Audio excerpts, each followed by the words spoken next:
Wednesday was opening day for Operation Safe Summer, and with stats produced that day, some would say a sluggish start, with 4 shot, one of them dead, 1 life-threatening, and 2 others non-life-threatening. Despite those numbers, Chief Rick Edwards tells us the resources bag is deep this year to minimize loss of life. In the early hours of Saturday morning, K-Ron Washington was shot at 18th and Coulter Streets multiple times. A nurse heading home found the soon-to-be father, but it was already too late.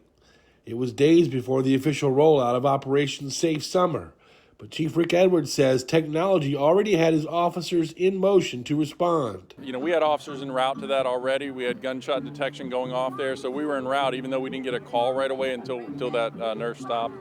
But it takes all of us. It takes all of us, and when I talk about gun violence reduction, it's got to be an all-of-the-above approach. There's certainly an enforcement piece of it, but as you know, there's any way we can dissuade people from going down that path is valuable to us. And in that path, at least for the next few months, RPD, troopers, the feds will stand in the way of those perpetrating violence in city communities. State police, ATF, DEA, FBI, the U.S. Marshals, the Commonwealth Attorney's Office, the U.S. Attorney's Office, all pulling in the same direction.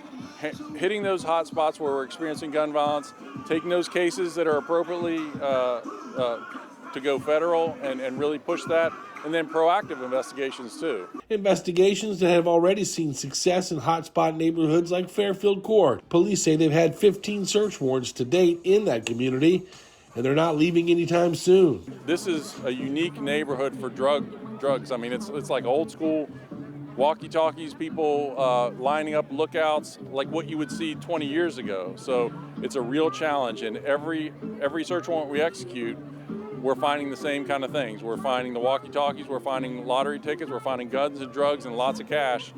And we're not going to stop. We're going to keep working with our partners, and if you're doing that in this neighborhood, we're going to hold you accountable.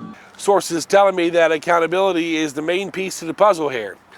Adding, if Operation Safe Summer is all bark and no bite, then that word will spread fast through these targeted communities.